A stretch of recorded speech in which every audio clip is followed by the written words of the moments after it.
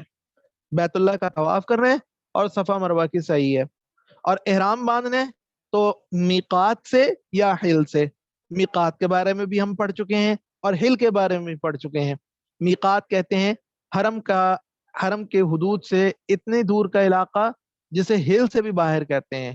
میقاتیں ہم نے پڑھی تھی، جیسے مدینہ منورہ سے ہم باہر نکلتے ہیں اور تو فوراً ہی مسجد علی آتی ہے، بیر علی بھی کہتے ہیں اسے. تو وہاں سے میقات ہے، وہاں تک یعنی جو اس سے باہر کے لوگ ہیں، ہم لوگ بھی یہاں پاکستان ہند میں رہنے، یہ بھی میقات کے باہر، میقات کے رہنے والے لوگ ہوتے ہیں. اور جو اس سے اندر ہے، مسجد علی سے اندر کا فاصلہ بنتا ہے مسجد عائشہ تک، وہ سارا مقام ہل کہلاتا ہے. تو وہاں سے جو لوگ ہل کے رہنے والے ہیں وہ اپنے گھر سے احرام باندھتے ہیں، اور جو میقات سے پرے رہنے والے ہیں جیسے ہم لوگ ہیں یا مدینہ منورہ کے باشندے ہیں، وہ لوگ مسجد علی وغیرہ ایسی میقات سے جا کر احرام باندھتے ہیں. آگے مسئلہ عمرہ تمام عمر میں ایک مرتبہ بشرط استطاعت و قدرت سنت مؤکدہ ہے. حج کے علاوہ، حج تو فرض واجب ہو جاتا ہے، یہ حج واجب تو نہیں ہوتا، یہ اس کی طرح سے فرض تو نہیں ہوتا، لیکن اس کے علاوہ ایک دفعہ سنت مؤکدہ ہے. لیکن یہاں بھی یہی شرط ہے کہ بشرط قدرت و استطاعت، کہ اگر کسی کے پاس پیسے نہیں ہیں، استطاعت نہیں ہے، جا نہیں سکتا، تو پھر اس کے اوپر یہ سنت مؤکدہ بھی نہیں رہے گی.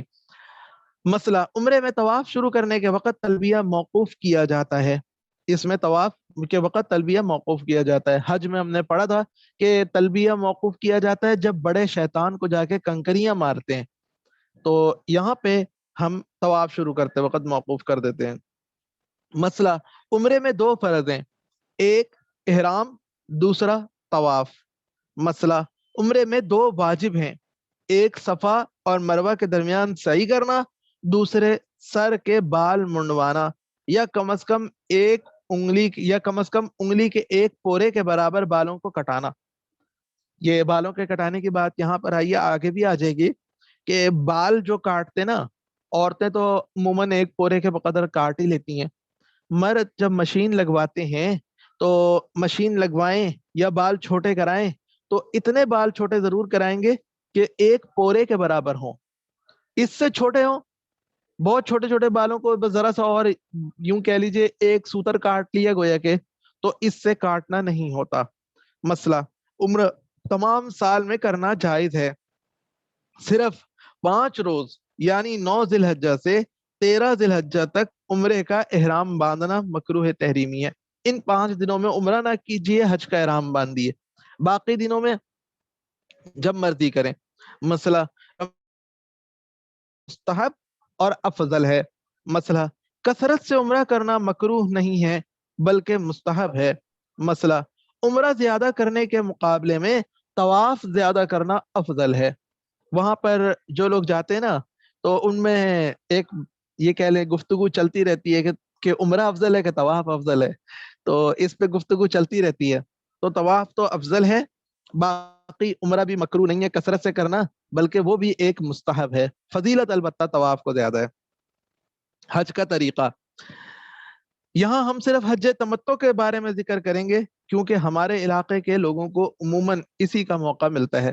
حج تمتع کے بارے میں ہم نے پڑھا تھا کہ پہلے جا کے عمرہ کر لیں اور عمرہ کرنے کے بعد حلال ہو جائیں، احرام کی پابندیاں ختم.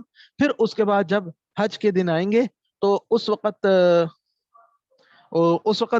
دوبارہ پھر حج کا احرام باندھا جائے گا. تو ہمارے یہاں سے چونکہ فاصلہ بھی زیادہ ہے، شیڈیول بھی گورنمنٹ نکالتی ہے، اور پھر پابندیاں بھی احرام کی سخت ہوتی ہیں. باوجود اس کے کہ آج کل سہولیات بہت زیادہ ہیں، لیکن پابندیاں پھر بھی احرام کی کافی سخت ہوتی ہیں، ان پر عمل کرنا لوگوں کے لیے مشکل ہوتا ہے. تو عام طور سے لوگ یہی سہولت سمجھتے ہیں کہ حج تمتع کر لیا جائے. تو ٹھیک ہے، سہولت سے فائدہ اٹھانا کوئی گناہ کی بات نہیں ہوتی، جائز بات ہے، تو اس میں اٹھا سکتے ہیں. تو اس لیے یہاں پر ہم حج تمتع کا ہی طریقہ ذکر کر رہے ہیں.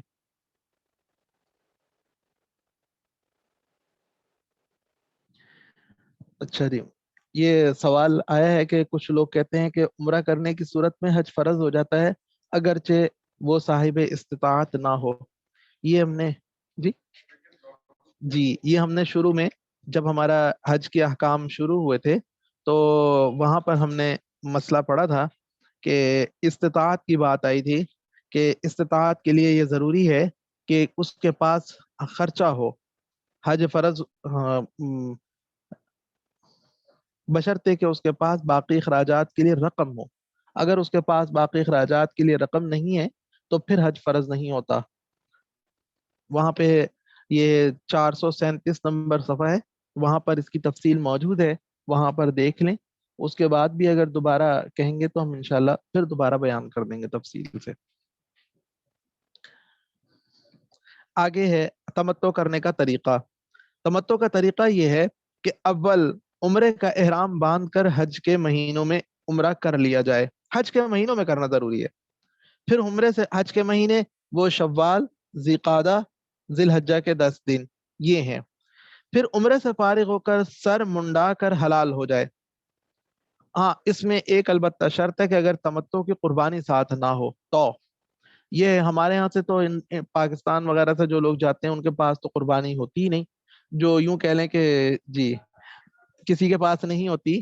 یہ جو آتے نا آس پاس کے ملکوں سے کوئی آ جاتے ہیں گاڑیوں میں بسوں میں سفر کرنے والے لوگ, اگر وہ اپنے ساتھ لے آئیں تو ان کا مسئلہ پھر چینج ہوتا ہے. ہمارے ہاں سے یہ نہیں ہوتا.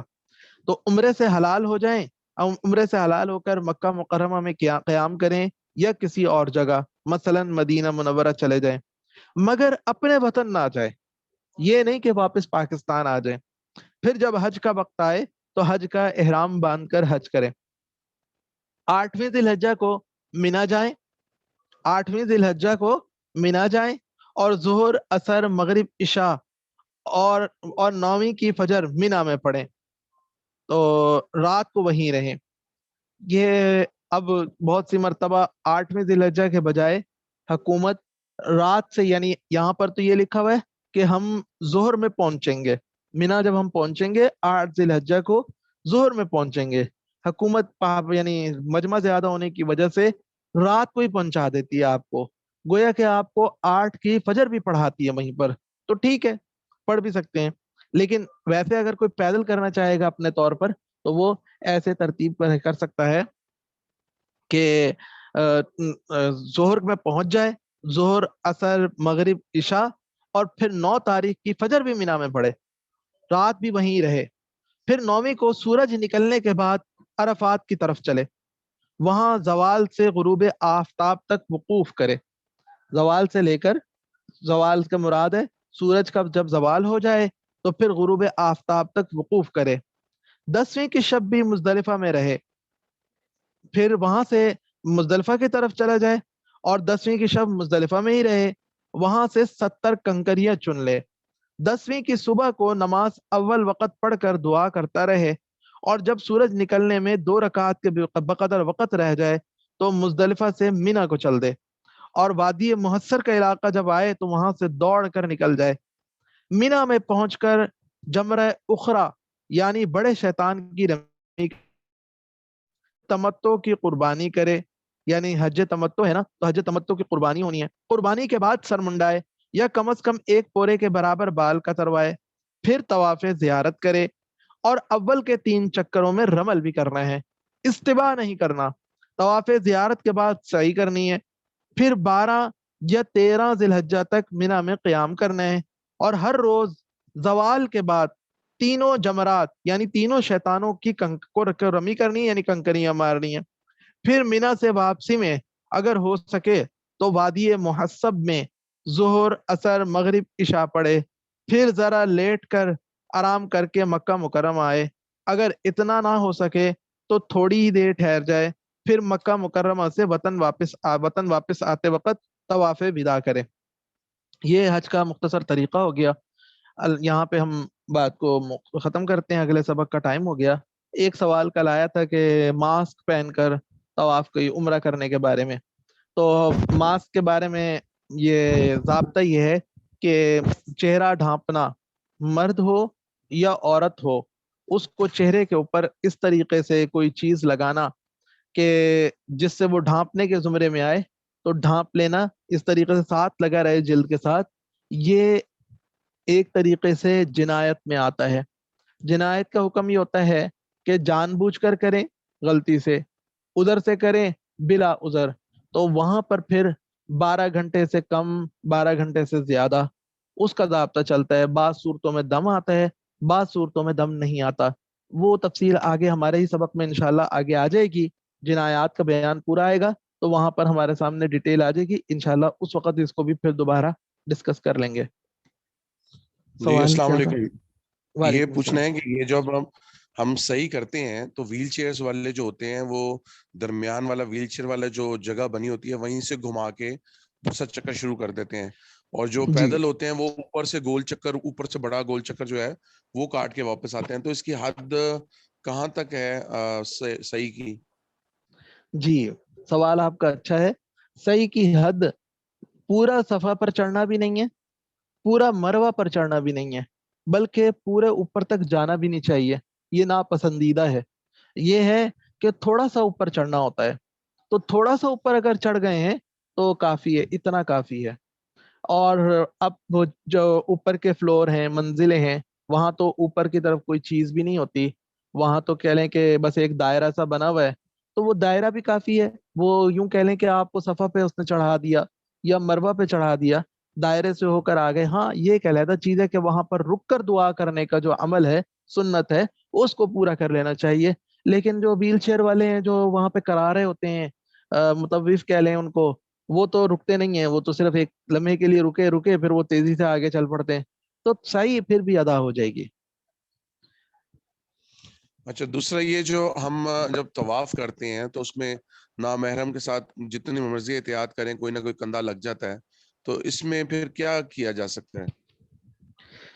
بس اس میں نامحرم کے ساتھ کندھا لگنے کا مسئلہ، احتیاط اور زیادہ کر لیں، اور آپ یعنی ایسے رش سے ہٹ کے کر لیں طواف، تاکہ ایسی نوبت ہی نہ آئے۔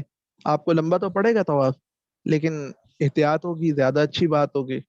پھر بھی اگر کوئی لگ گیا کہ غلطی اس کی یا آپ کی نہیں ہے، تو اس میں آپ کو کوئی جرم، کوئی آپ کے اوپر کوئی غلطی نہیں ہوگی۔ لیکن اگر آپ نے کیا کہتے ہیں، تب آپ ایسے رش میں گھس گئے جہاں پہ عورتیں ہیں، وہیں پر ہی آپ گھس رہے ہیں، تو پھر آپ اپنے آپ کو بری و ذمہ نہیں ٹھہراتے کہ آپ یہاں پہ کیوں گھسے ہیں اس جگہ پہ جہاں پہ عورتیں ہیں۔ جی بتا۔ تو یہ حج قران کے بارے میں، طواف قدوم کے بعد نفلی عمرہ کر سکتے ہیں، اس کے بارے میں آیا ہے۔ تو نفلی عمرہ تو نہیں کر سکیں گے، اس میں تو نیا احرام باندھنا ہوتا ہے، تو حج قران تو ان کا احرام نہیں ختم ہوتا، ان کا حج ان کا وہ یعنی عمرہ ان کا احرام برقرار رہتا ہے، احرام ختم نہیں کرتے۔ ایک سوال ہٹ کے آیا ہمارے سوال سے، اگلے سبق کا ٹائم ہے لیکن میں اس کو پھر بھی ذکر کر دیتا ہوں، ویکسینیشن کے بارے میں آیا ہے کہ کروائیں نہ کروائیں، یہ ہماری لائن نہیں ہے، یہ تو ڈاکٹر ہی بتا سکتے ہیں کہ اس میں کوئی مسئلہ ہے یا نہیں ہے۔ افواہیں بہت کچھ ہیں، تو ہماری لائن نہیں ہے، اس لیے ہم نہیں کچھ کہہ سکتے اس میں۔